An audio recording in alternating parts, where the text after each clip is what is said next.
online broadcast network, AFTERBUZZ TV. Over 20 million weekly downloads in over 150 countries, and your #1 source for after-show entertainment.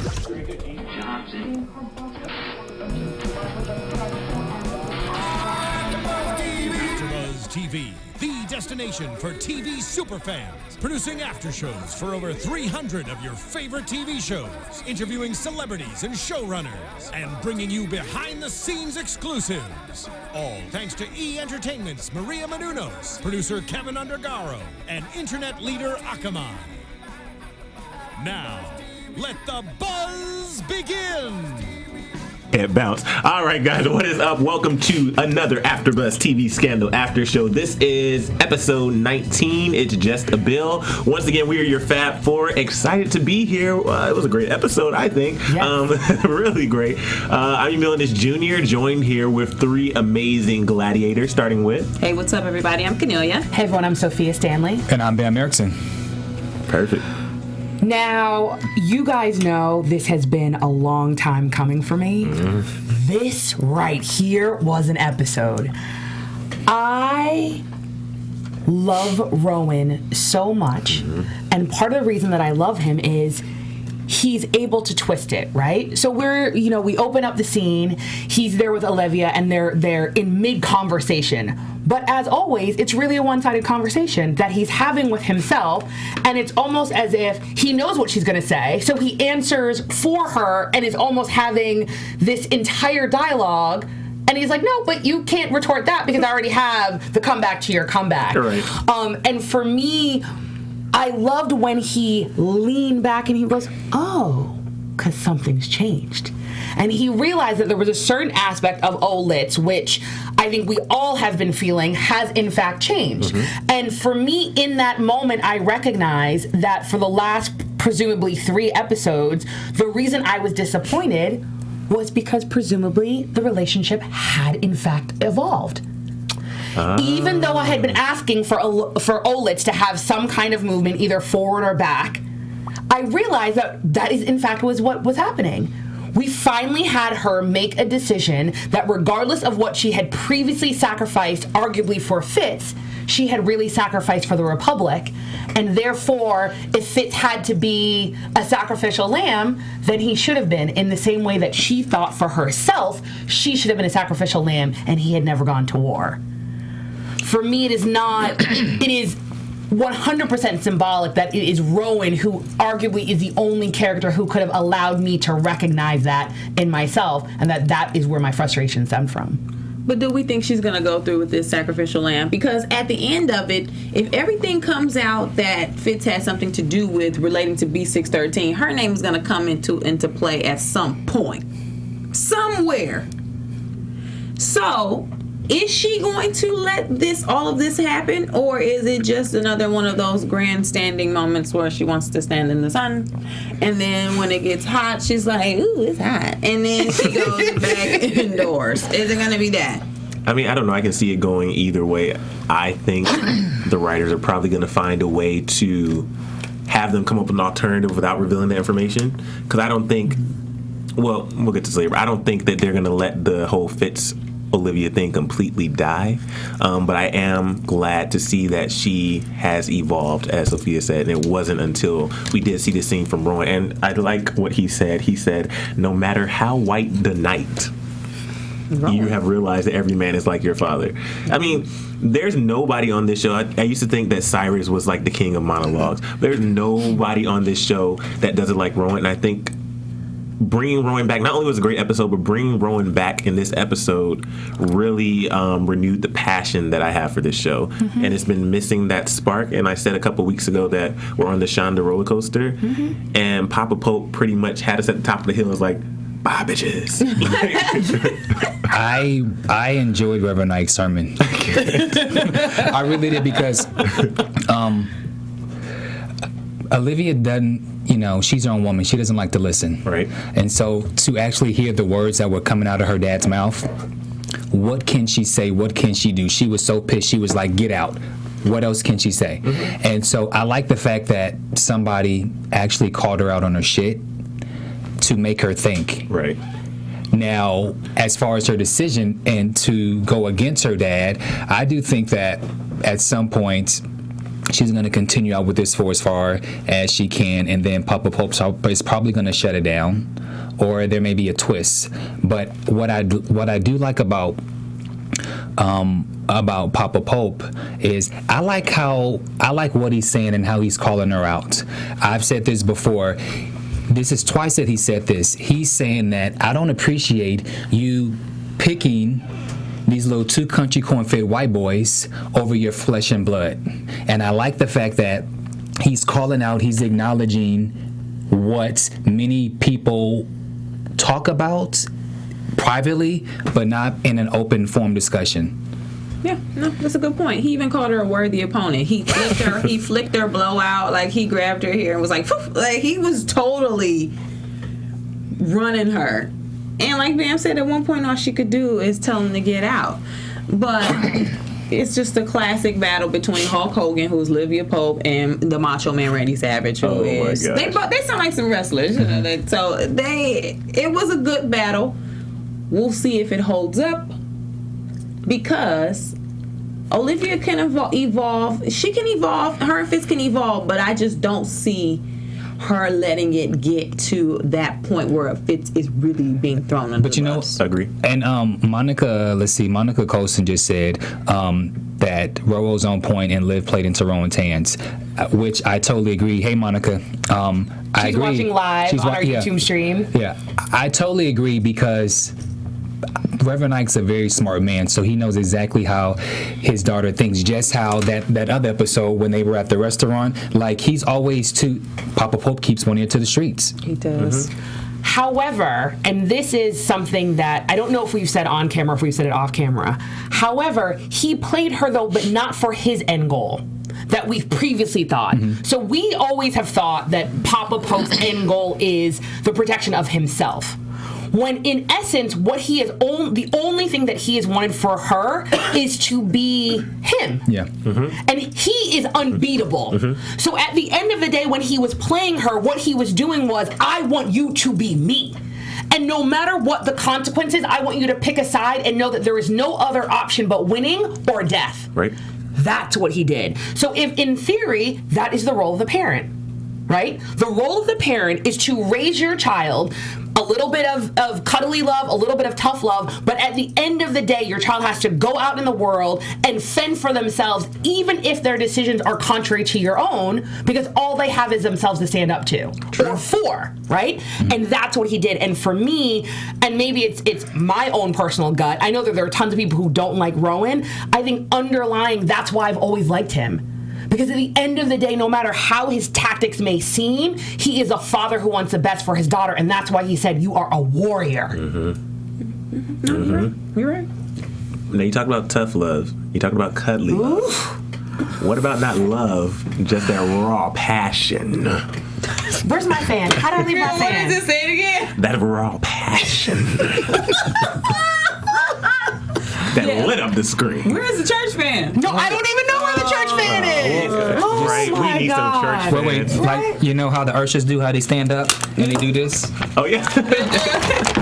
Because I'm about to catch the Holy Ghost. Hallelujah. Yeah. So, And then we do this. oh my It's goodness, gonna be okay. It's right? gonna No, be but okay, it's not. baby. It's not, because I need to go home and rewatch it by myself, not with these guys up in here. But no, it was so textbook Olivia that immediately we realize that Russell is behind the couch. She undoes his duct tape and pretends like they drank too much. Says he was singing. She overplayed her hand, and when he comes to the door because she basically is having a hard day, and she does not call Fitz.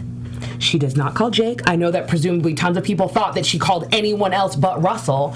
And when she was at the door and she explained to him that with Alex it isn't complicated, and I think you said, Emile, the entire tone of her voice, her body language, it was just pulling him in. And she was like, no, it's Alex. Mm-hmm. No, it's Alex. And the minute he leaned in, Lord Jesus. What I said was X-rated, so I would not say it on here, but... and then it's just everything about it. I felt like there was a different energy. There was a different chemistry. There was a different... And I could be wrong, but yes, we have heard Olivia moan. but we haven't heard her moan like that. No. It was a different register, right? He put it down. Yeah, he was She got the draws, guys. He gave her the draws. He gave her the draws. He was getting the spots that fits. I mean, just the minute he took off his Not shirt. And we will leave it at that. I'm not even talking about the wood. I'm just saying getting to spots that fits or Jake could not reach. All right, well, let me just now that y'all done. Debbie Downer. Womp womp.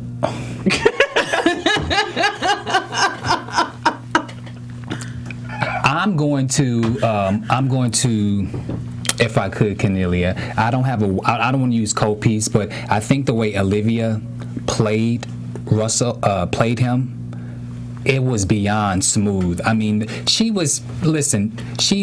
what she had to do to get him inside to get what she did. But the way she just played him, she is the product of her dad. Because Rowan is good at playing people, and the way that she went into the female daddy mode and did the hand on the wall, and then she did all this gyration. I mean, she played him to the T. She was like, "No, I'm not Olivia. I'm Alex." I mean, she did it. But real talk though, in real life, she didn't even have to do all that, because if I text you and say something's going on, I call you, you come over. As soon as you come over, you're not getting in the car driving over here at night in the dark, and you not coming inside. Ain't no grown man. It's true. Putting his shoes and coat on, using gas is back to $3 a gallon. It's back up. Driving across town and then extended drive. I just wanted to make sure you're okay. Okay, bye. Turn around and get back in the car. You're not doing that. He was coming in regardless, guys. He was coming in and coming in. He was coming inside. But the apartment. I was upset that he didn't stick to his guns, because he came over. He was coming in. He showered before he put his cute underwear on. I can't. Also, too, and I'm gonna regret this because of how the episode ends, but I think in that moment, because up until this point there is no baggage associated with Russell, I think that similar to the scene with Tom, when Tom looks at Olivia and goes, "I've never realized how beautiful you are," I feel like we got to see and hear in his articulation of her how beautiful and sexy, and he literally had to pause and goes, "Very sexy." Because normally, whether or not it's Jake or whether or not it's Fitz, there's so much baggage that, yes, it's sexy and it's steamy and it's so many things, but there always is a disclaimer. But up until that point, there is no but. He is simply an extremely handsome, extremely sexy, and presumably because he knew the languages she was speaking, a very well-educated and or successful man. Right. Who simply wanted to get the draw. Let me play devil's advocate really quickly before we move on. Okay, but the reality is, Jesse Pod 101 just mentioned, Rowan sent did. Yes, that's why I said I'll regret it at the end. But in that moment, So technically speaking, does he really love her? Does he really like her? Because it's clearly that he's okay. Can I say? I'm going to cut you off. Yeah. I mean, also, how could you not? And this is my point. That's my point. Oftentimes, I think that with Olivia, it's easy not to see Olivia as a real human being because of all these other players. I don't care if Jake was a spy that was sent to be with her. I don't care if Fitz was weak, and I don't care if Russell is really B613. Olivia Pope is an extremely beautiful, intelligent, dynamic, sexy woman. Who wouldn't want to be with her? It doesn't need to be an assignment. That's just as the perk if it is your assignment to sleep with her. But I'm not saying no man could resist her, but no man could, and that's why they keep making the Helen of Troy analogy, because Helen of Troy was the most beautiful before she was queen. That's why she had so many suitors. And that's why once she married, the suitors still didn't go away, because they couldn't be okay with that. They were like, we don't care if she's married. And think about that back in the day. Normally, if someone's already married, they're off limits. It's like, no, I don't care. I must have her for myself. That, I think, is what Olivia symbolizes. And up until that point, because we didn't know who Russell was, I think that's symbolically what they were trying to show, that she's a real woman. She's not a fantasy doll. She's a real woman. Good point, Sophia. And speaking of realness, the meat of this episode, or the scandal of the week, dealt with the Brandon bill, which was it was bringing back to life the episode from a few weeks past where the young man was shot and killed. So now they're introducing a bill to get passed for gun control and things surrounding violence towards young people. So we are introduced also to the VP again. She was brought in to be the deciding vote because the person who was supposed to be the determining factor went into labor. Great, congrats. Congrats. But she went into labor, so now the VP has to come in. And instead of being a puppet VP, like Fitz and everybody else and Cyrus assumed that she would be, she actually wanted to read the bill. Cyrus was like, come on, girl, it's time. It's 1,200 pages. Yeah, let's vote. And she was like, okay, I'll read it when I'm done. Right. Part of me, I just don't understand how. I mean, I get how they can possibly see because of the nature of when she was first brought in, how she reacted in front of the media, how they might think that she's a little naive. But after they talked to her and after she expressed like the passion for what she wants to do for this country, I just find it hard to believe they would think that she would just be so gullible and so easily moved by Fitz or the people in the White House to just say, oh, if you want me to pass this bill, I'll pass this bill. Or my thing, even going along with that, Emile, the vice president has things to do, but the vice president is usually notorious for not having stuff to do. Sure. Like they're not as busy as the president. They often are sent on like fluff assignments. She was at the spelling bee with the kids, so she has plenty of time to read this 1,200-page bill. Right. In theory, she didn't because they were like, "Come on, girl, we need to vote right now." But she's like, "What you mean? I'm gonna read this whole thing." But it's not that her time was. Yeah, she did have time to read it, but what she was reading, she didn't understand what she was reading. Oh, no, she understood. No, I totally disagree. I totally disagree. She actually understood it so well. I'm sorry, but there were certain aspects of the bill that she had questions about. She needed clarification as to why certain things was because it wasn't making sense to her. That's what I meant. She got it, but she had questions about it because she was basically questioning why am I voting for this if this doesn't make sense. No, it was. I mean, it turned out to be Fitz. He didn't read the bill either. Like when he came in and she was putting stuff out, he was like, "Oh shoot!" And then now he wants to change the entire bill around as well. So I don't understand. Can we and more importantly, Mellie didn't read the damn bill. Mellie, we'll get to her in a second. Okay. God. Yeah, no, that's where I was going to. That's where I was going to. Mellie ain't reading the bill because Mellie still ain't got it out of those sweater sets. Mellie's stupid. Mellie is not reading the bill, guys. That just pissed me off. Mellie wants to. She might mean well, and she probably really wants to be the senator and eventually the president. But it seems like Mellie, when kids buy those dress-up kits, the princess dress-up outfits. She just wants to say she's something. She wants to say she's something without having to do the work. Because that's my question. What does Mellie want? Because if this is if you're really trying to prepare for this, you can't just prepare in certain ways by like bringing your sister in and making sure she's vetted and knows what to say, or like making sure that you look a certain way and making sure that Fitz is on board and getting this Senate seat so then you can be like, you have to make sure you're actually going to do these things. The fact that she didn't even read the bill and the fact that she underestimated Susan when we all saw that Susan was more than capable of doing it, that she can't even see little things like that. I don't think she's capable. Not only is she not capable, I think it was extremely important that Susan mentioned not only did Mellie go to law school, but that she did better than her husband. Exactly. And I think the reason that this is important is because, and we've talked about this several times, there is an underlying theme in this show of women and how they are underestimated and how they are not, they don't have a voice or their voice is not heard. Arguably, the same monologue that Rowan, or the same mantra that Rowan has said or repeatedly stated to Olivia, that you must be twice as good for half as much, also arguably applies to women. The percentages may be different, but it also applies to women, especially when Mellie says to Fitz, you have that thing, that charm. So Fitz arguably does not have to be that intelligent. Yeah. All he has to do is be charming, handsome, and come from a good family. You, on the other hand, Mellie, you have no choice but to be smart. You have no choice. And I'm literally going to quote what Rowan said to his daughter.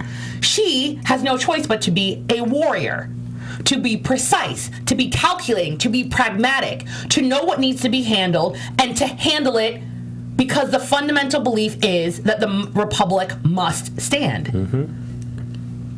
That has to apply to Mellie. That's not what we're seeing. We're seeing someone who hasn't read the bill. When Susan says, well, they're going to ask you about it, isn't that what you'd prefer for them to ask you about? Going back to, Abby, what color sweater I have on, or whether I have on a sweater set, wouldn't you prefer for them to ask you, well, what do you think, Madam First Lady? You're running as vice president, blah, blah, blah, blah. How do you think that this bill will affect the state police in Virginia?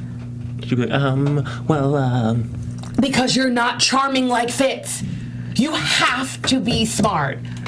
So I'm completely at a loss, and not only am I at a loss, it actually irks me that Mellie didn't do what Fitz did, because it shows she's not meant to be president. The fact that Fitz stopped and actually goes, oh my God, no, you're right, it doesn't make sense, and they literally were like, we're not doing the bill, we're going to create it from scratch, that's presidential. What did Mellie do when Mellie realized, oh my God, I have to have pizza with her, and then she just leaves? I don't like this whole story with Mellie. I like it. I like it too. I like it. I think it's organic to what her character would do. I'm just disappointed in her. Yes, same. I'm just disappointed in the way it went down. Yeah, Same. I agree. Well, we'll see what happens. I mean, in regards to Mellie and the VP, we were also introduced to Marcus again. Yeah. He was sleeping with the mayor's wife. But we were introduced to Marcus. We saw that he was running for mayor, but then the second scene we saw with Marcus was him covered in blood. So I don't know about y'all. I immediately thought, I was like, oh, great. So he killed somebody? Great. Awesome. I can't say on camera what I said. Well, I'll say what I would like to say about this situation. I'm glad Cornelius was able to come back. Shout out to Cornelius, I know him. I'm glad the brother came back. But my problem with this story is the fact that you have this great black man who's for his people, and he's just a great black man, and he's trying to make change. And then you bring him into the second episode, and then he's sleeping with the mayor's wife, who's white. I had a major problem with that, because from a general perspective, you know, there's always this thing about how the good black men are always taken, or they're always doing something that is not the right thing to do. And for me, it perpetuates a stereotype that there's no good black men, or the black man always got to go and run over to the white lady. I don't like it. They could have done something far better than that. I don't like it. And I actually made a comment, and I could be wrong. So if you guys are watching right now on YouTube, make sure to use the hashtag ABTV Scandal. Or if you're just watching and you prefer Twitter, make sure to tweet us. I lived in the District of Columbia for a number of years, and I'm going to do a loop to come back to this point.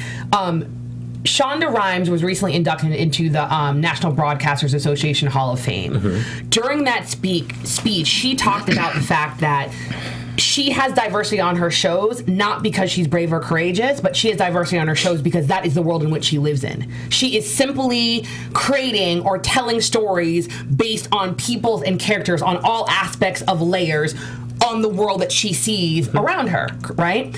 Now, when I was watching this, what I said is, I could be wrong, but I think that the mayor of D.C. for arguably the last 50 years in the District of Columbia has been African American. Therefore, the story could have been slightly different if the sitting mayor was black and the sitting mayor's wife was also black, so that therefore the only dichotomy of a misstep that Marcus would have made would be sleeping with a married woman. And that necessarily you didn't have to have that secondary layer when Marcus and Olivia are on the stairs and he says, oh, you think I'm a hypocrite? Because presumably we would think he's a hypocrite because you are so just, but you're sleeping with a married woman. But he was saying it, i.e., do you think I'm a hypocrite because I slept with a white woman? I think that felt forced for me. And also, to Bamm's point, I think the story could have just been slightly different and arguably more realistic if the sitting mayor was in fact African American, given the fact that the sitting mayor for the District of Columbia has been African American for the last 50 years. If I'm wrong, please correct me, but I know that at least for the majority of the last 50 years, the mayor of the District of Columbia has been African American. So it would have been more true to form. This is my issue. I agree with everything you're all saying. My issue is there are websites where you can get on, because this company is just trying to go public with IPO. Websites you can get on to find married women and married men who want to cheat on their spouse with another married woman, or even single people. Out of all the people he could have slept with, all the pussy in the world, and especially in D.C., you couldn't find nobody else but the mayor's wife, and then you're running for office to become mayor? Really? That just bothered me, because I feel like anybody who he went to Georgetown, like, you're that dumb where you would sleep with the mayor's wife? And not only that dumb, but arguably, just like he said, he's living in the community. Like, he's dealing with it day in and day out. Someone of that caliber would arguably be more Olivia Pope-esque prior to meeting Fitz, where he's married to his job. He wouldn't have done something so messy, regardless of the race of the person. He would not have done something so messy, given how much he arguably probably has sacrificed to get to where he's gotten. And you live in D.C. and not even... And also sleeping in her house. Yes, like no so you live in D.C. He was just on the news for protesting for this father who lost his son, right? So people are obviously going to be watching him closer. We saw when he went to the police station, they're watching him closer. He doesn't think nobody's going to see him going to the mayor's house. What is he doing at the mayor's house when the mayor's not there?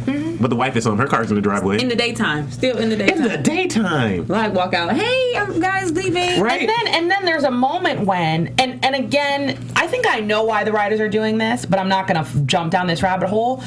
There's a moment when basically she hears someone coming and she goes, oh my God, he must be home early. And she goes, hide. And he pauses like he's not going to hide. Get in that closet.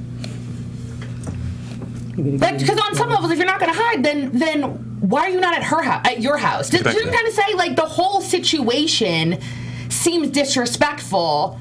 So what are you going to do? You either going to man up and be like, oh, I'm sleeping. I was going to say something else. I'm sleeping with your wife, or you're not. The fact that he did...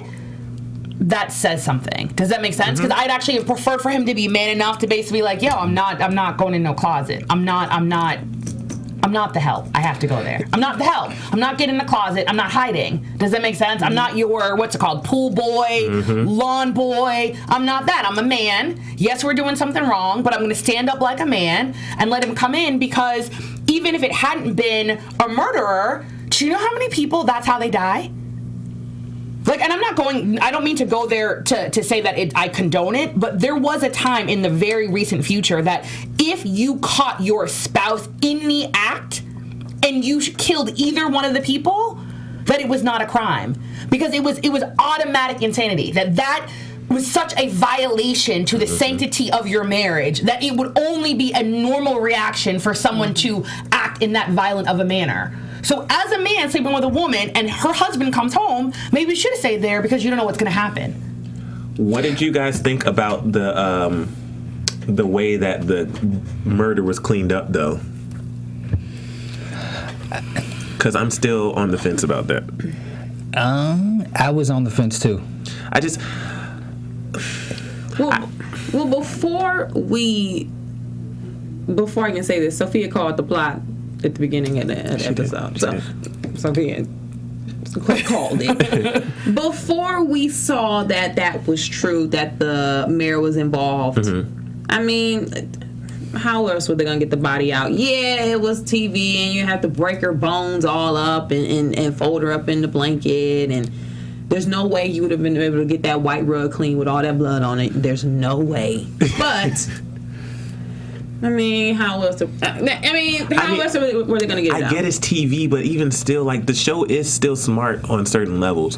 I just think if, as we saw down the line, he does end up confessing, saying that, I slept with the mayor's wife and the mayor killed his wife. So they're going to start investigating this, right? They're not going to investigate the crime scene where it could have possibly happened and shine a little black light and see blood. Because no matter how much you scrub, unless they have some special solution, they're going to find some. I don't know. It's just... Well, I'll just say this one thing. Well, I'm glad that he was able to come back, and the fact that he does have flaws, because now he's a perfect candidate to be OPA. So with that being said, you guys let us know your thoughts on social media. We're watching, we're reading all the comments live, so make sure that you hashtag on social media ABTV Scandal. Okay, so let's get into the B16 takedown. Oh, so what? Who cares? No. Not so. Who cares? It's just. I was actually pleased with the B613 takedown this episode. I think that we had some major plot points happen with B613 that need to happen. We saw David kind of stepping up and pretty much taking the reins, saying we're going to take this down. Olivia came into her own, and we touched on it earlier with Papa Pope. But the speech with Papa Pope, once Olivia made her decision saying, you know, I'm not taking your side. I made my decision, Daddy. Once she did that, though, I loved it. And we did talk about it earlier. We have to bring it back to this. I just loved how he said, you know, oh, that's good. She's like, no, I'm not on your side. I'm not. She's like, no, I'm proud of you. I'm proud of you for not chasing after the white man, and you finally made a decision on your own. And he's like, you're a worthy opponent now.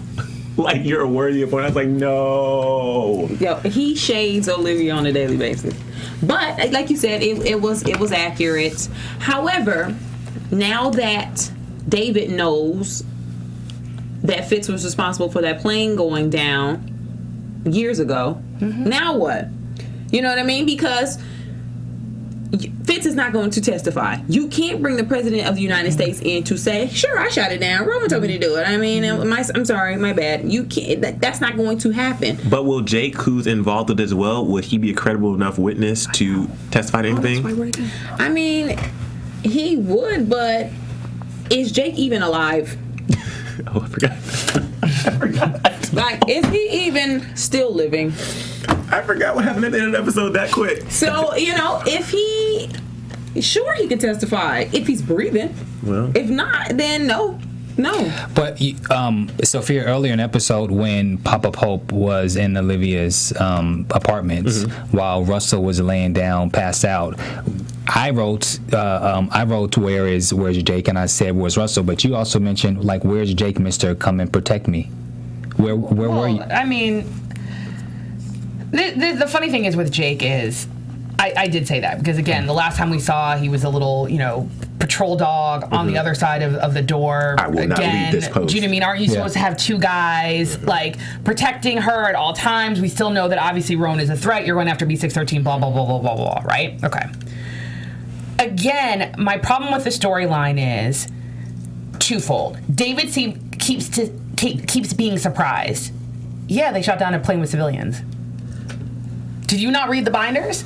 Do you know what I'm trying to say? Like, I don't know why you thought that was such a weird thing for them to be able to do.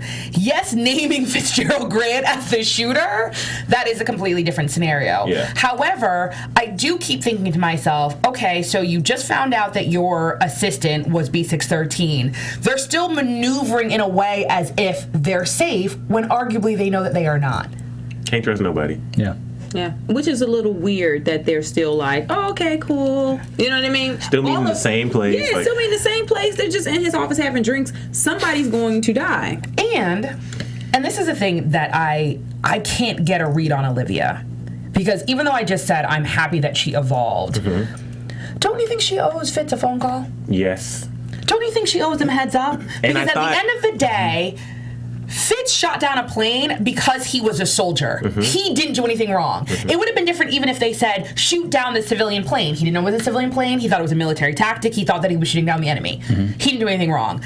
Theoretically, he didn't do anything wrong in Defiance either. You guys did. That's right. So the person who put him in this mess is actually you, Olivia Pope.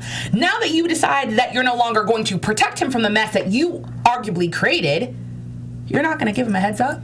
And that's why when she made that call, I thought she was calling Fitz, but instead she was calling Russell to, as Kennelia said, get them draws. She's not calling Fitz because it's very...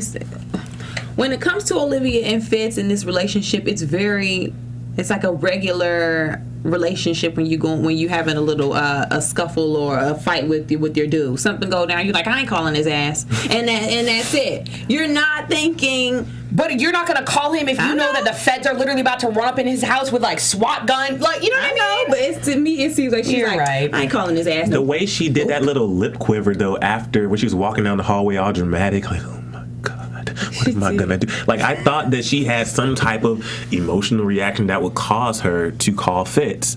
And I'm just disappointed in you, Olivia. Well, maybe she's not calling Fitz because everybody she tries to help in that way always ends up getting hurt anyway. So maybe she's not calling because she feels like, remember she ran away? She went to the island with Jake because she was like, I'm the problem. It's me. So maybe that's the why. Maybe that's She runs away from everything, Yeah, maybe that's why she's not calling him, because she feels like if she directly puts herself in contact with him, he really is in harm's way. So if she stays away, then he's safe. Well, hopefully they figure out, or she figures out what she's going to do. We have to jump to the fact that Jake gets a text from Olivia, so we think.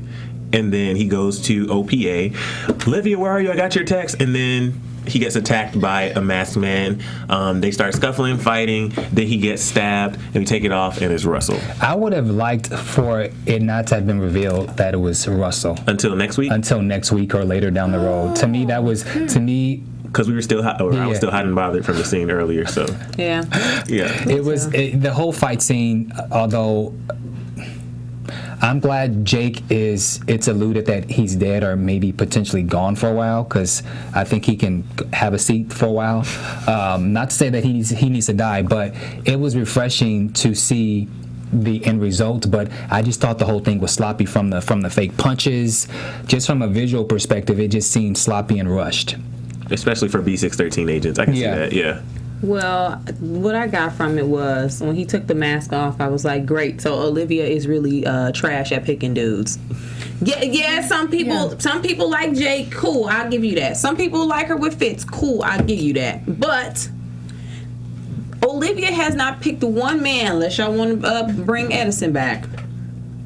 No, she hasn't picked one dude. But they haven't. He was a good dude, though. That's her point. That's her point. Oh, because you laughing. But no, he's a good dude. But everybody was dragging him when he was around. Yeah. But there isn't one man on this show that is completely available or completely able to be that dude. Yes, it's a written show. However, Olivia is trash at picking dudes. I just don't understand how, even though she went to that bar and met him, how she would think that anybody within a reasonable distance from DC would not know who she was. I think, and we've had this conversation before, I think because she lives in a weird bubble. Yeah. She does. She lives in a weird bubble, and I think that she does not realize that the majority of her life she has actually been protected by her father. So she's been allowed to prance around like she is normal because her dad has actually put a protective shield around her. That's why she lives in a place with no doorman. Like, you know what I mean? It's all of these various things. It's even why, in the lawn chair episode, she thinks she can just kind of walk into a situation and not have anyone read her. Like, she's never been read before. Like, it's actually not hard to think that you have money, given the fact that you probably have $25,000 worth of merchandise on. Right. That's an easy read.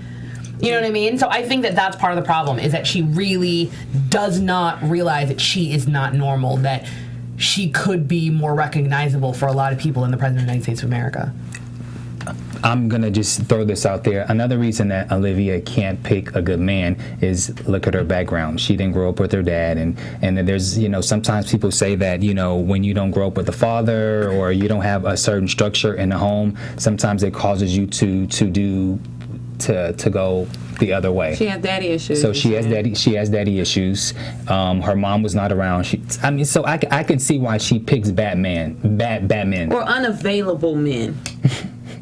And Jake is available. However, after the choke out, he kind of eliminated himself from the running. But I will say this. I will say, if she has daddy issues, maybe it's not necessarily daddy issues in the men that she's picking. She has daddy issues where she doesn't know what being loved by a man is supposed to feel like. Mm-hmm. Yeah. She knows what it feels like the way her dad loves her, and up until last year, she thought he didn't have any love for her at all. She resented him. She hated him. She thought he was just this horrible person. She didn't want to have dinner with him. She didn't want to talk to him. So I'll take it back saying she has daddy issues in the sense that she can't pick a good man. She just doesn't know what it's supposed to look like, or what it should look like for her. Because what it looks like for you doesn't look like it's not what it looks like for me. So she doesn't know what she wants it to look like. And if somebody presents and say, "Hey, this is what my love looks like," she's like, "No, I can't. No." And then and it's just a cycle. I would agree with that. Well, another one bites the dust. We thought Russell was good. I was hoping. He was a brother too. Yeah. I was hoping. And I'm conflicted because I like the twist. I didn't like the fact that it makes Russell bad, but I liked the twist. So do you guys think? Sorry to cut you off. Do you guys think that Russell is going to be on the show more now? Yeah, I mean he's going. Well. I don't think so. Or is this like his final hoorah? I think he's gonna have like a little bit in the next episode, and that's it. Yeah. Because are we gonna replace Jake with another B613 boyfriend? I'm gonna disagree. No. I'm gonna disagree because he's got Reverend Ike on his side. He does. That's true. But Reverend Ike kills people like that. Bless you. Yeah, but he's working with Reverend Ike. For now. For now, yeah. Yeah, I don't know. Just help me. I'm trying to. No, I mean I want him to be there too, but no. I want him to be because I feel like the last three, it's going to be we're literally now about to be in the eye of the tornado, right? Oh, you're we right. went from last episode thinking that Jake was bad, that Jake was really good, and now Jake is dead. And again, Jake is dead at what? Olivia's actions, right? Arguably, Jake knew what he was getting into. But still, I think we're going to start to see the unraveling, arguably, of Olivia, of what it means to really be about justice. Are you actually, when it comes down to, willing to sacrifice your friends and have them be pawns in this war for the Republic? Jake is the easiest one, arguably, to sacrifice because he has chosen to do this and to be in this life. Everyone else has not. Well, let us know what you think. Like we said earlier, on iTunes and YouTube, like, comment, and subscribe. If you are on YouTube right now watching us, make sure you click that like button, and on iTunes, click that like button. So, do we have shout outs? I was going to shout out a couple of people if I mess up your names. Ismalu, Angela, Nitrina, Elizabeth from Texas. She said that that law that I quoted, it's a Texas law. What else do we have? Sorry, y'all. I don't have my Marla glasses. York says, "Love this panel. Still think Jake is dead." Yeah, this has been really difficult. Benson, Olivia, Yeah. Attitude Prelude, Marla York, Mamma Mia, How many people are in there right now? Remy LeBeau. I like how you're not reading it, and I'm the one who needs glasses. It says 181 are watching, but I can't tell how many people are actually chatting. But there's a lot. Cassandra Shute, Jeremy Pointner. Well, thank you so much, guys. We really do appreciate you watching live, and thank you for those who are watching us not live, because you're watching us in a couple hours or whatever, whenever. AD, if I'm saying it right. AD, keep talking. Oh, no worries. AD, Lexi Gray, NBA Gladiator, Lily Tesfaye, Oh, these sound Tickled familiar. Lady, Ronnie Wee. I recognize these Twitter names. Guys, make sure you tune Diga in every Pinkston. single week. And if we didn't, we said it earlier, we're going to start doing Periscope. Ariane Greenidge, Lexi Gray. Periscope every week. We'll do a pre-show before our after show, so you guys can see us outside of our little hosting elements. I mean, we're not really that hosty up here already, but you'll see us even more relaxed. You get to see me with my hair pulled back and looking like a librarian with my glasses on right now. Okay. No makeup. Yeah. Make sure you click that like They've been button. on you about your hair. Oh my God, Sophia, your hair. Where you get your hair? Hook a sister up. Kennelia, oh, your lipstick. That's Sophia's hair now. Hold But on. no, now. but they're talking about your lipstick. Oh. But no, thank you, Kennelia. That's Sophia's hair. Don't get it twisted. Where you get your hair? From my mama. I got good hair. I got African in my family. But guys, now it's time for Kennelia's cold piece of the week. All right, this is gonna be a grown folks moment, guys. Yes. Cold piece of the week for Scandal, episode 19 of season 4 has to go to Russell's pipe game. It goes to Russell's pipe game. He put it down on Olivia. First of all, he took his shirt off. He took his shirt off the last time. He took his shirt off this time. I don't know about y'all, but I was super excited. I was hella excited because he took his shirt off. So who cares? And he put it down so much that he fooled Olivia into thinking he was a stand-up dude. I thought he was a good dude. He fooled me. Fool you once, shame on me. You took your shirt off, shame on me again. He was working with Rowan. And the whole twist of it, the whole idea that he was a bad guy, he's B613 this whole time, it just threw me for a loop. And for that, I'm giving Russell's pipe game cold piece of the week. And for cold piece of the week, I'm giving it to me and Sophia's hormones for when Russell was getting the draws, because we couldn't contain ourselves because he was putting it down. That, as cold piece said, me and Sophia's hormones. Guys, let us know who you think cold piece and cold piece of the week is. And I'm gonna give a double cold piece to Bamm for hating over here. Yes, call him out. 'Cause I was just about to call him out. I'm gonna give it cold piece at Talking about some so what? You know Who what? cares? Talking about so what? Who cares? I'm honored because I that to me is like a great honor to be a co-piece. So I accept it. Thank you. Off with your head. OMG. So what? Who cares? No. Oh, hating. Got that pipe game though. He was putting it down. But yeah, guys, let us know what you think. Hit us up on Twitter, Instagram, and Facebook. #ColdPiece and #ColdPiece. Yes. All right, guys. Now it's time for predictions. And now, your AfterBuzz TV predictions.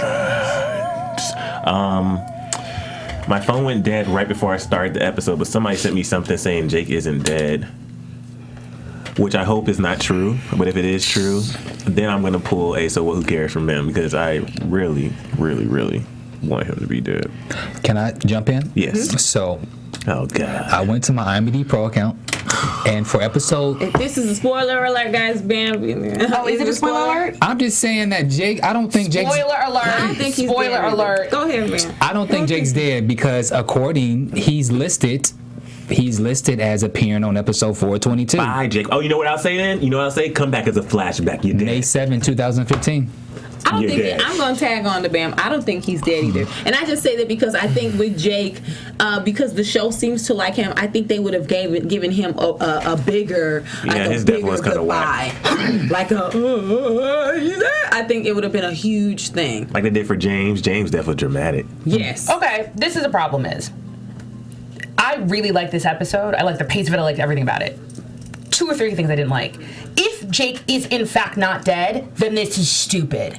There is absolutely no way that Rowan can send his top guy to actually tussle with him, to actually stab him, to be on top of him, say, I am disappointed in you that this was so easy, that you are the golden boy, and said, next time I stab you, I want you to scream, that he would not have left there literally after Yeah. cutting his neck. There is no way that a B613 agent would leave without 100% knowing that Jake is dead. Agree. And If he they stabbed. do- I'm sorry. Go ahead. If they do that, then it's like a telenovela. It's not even a soap opera. I have to say it's a telenovela where the person actually comes back from the dead and was in the ground. Yo, and they now used to I'm do that really on Passions whatever. all the time. Well, Teresa see, faked her death like 3 times. On my children, they would throw people in wheels. And Russell, right? Yeah. And Russell stabbed. Like a year. Russell did stab Jake. Literally, like I counted on at least 4 times. So I really hope it's not on some. He had some. Maybe he stabbed him that many times, and so he can like suffer, like bleed out or something. But either way, I don't think Jake's So, dead. okay. And my only prediction is that I think that things are going to become chaotic, and this will be the season where Olivia will finally have to make a decision of whether or not she is going to protect Fitz or not. There is no way that choice cannot basically be the line on the sand at the end of this season. It has to happen. I agree. My last question before we wrap up. So when they would go down in the wells, did they like crawl back up a year later? No, it was. I remember it was. What's her name? I forget her Janet. name. Natalie and Natalie, Janet. yeah. Natalie. They threw Natalie in the well, and her evil twin sister was acting like her for like a year. Oh my God, I remember Yeah. this. I And she remember was this. stuck in the well I the remember whole this. time. Yes. And then somehow, I forget how she came out, but she was down in that well, and they thought she was dead. Well, no, they didn't think she was dead. They thought their evil sister was her. Yeah. Oh my God. All right, guys. Thank you so much for watching. We tune in. We love you guys watching every single week, and we really do appreciate it. Yeah. Yeah, okay, really, Ariane, Dominique, T. Dig, Reader 13, The Beck 333. Perfect. We really do appreciate all you live watchers. Really, really, really do appreciate it. 'Cause it's late for West Coast and it's really late for East Coast. Yeah. And anybody And watching we even overseas. have some UK, we have some UK watchers too. Overseas, I don't know what Brits. time. What time is it in UK right now? Is it? It's 6+. It's like 7 o'clock in the morning. Oh, okay. Oh, you guys are early. Well, thank you guys so much for watching. We really, really do appreciate it. Where can we find you all on social media? You can find me on all social media at Bamm Ericsen. At Sofia Stanley, Twitter and Facebook. The Sofia Stanley on Instagram. And at Kennelia, Twitter, Instagram, and Facebook. For me, at Emile Ennis Jr, everything. Chasing Mellie on YouTube, and at Emile Ennis Jr on Periscope, which we will now start doing. And Kennelia just joined Periscope too, so make sure you go follow her. And as soon as it's available on Android, Sofia and Bamm will be joining as well. So guys, we really do appreciate you joining us every single week. We love you. This is a big goodbye from the Fat Four and a countdown for the last 3 episodes of the season. Bye guys. Bye.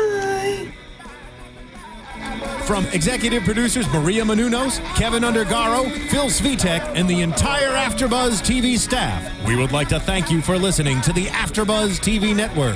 To watch or listen to other after shows and post comments or questions, be sure to visit AfterBuzzTV.com. I'm Sir Richard Wentworth, and this has been a presentation of AfterBuzz TV. Buzz you later. The views expressed herein are those of the hosts only and do not necessarily reflect the views of AfterBuzz TV or its owners or principals.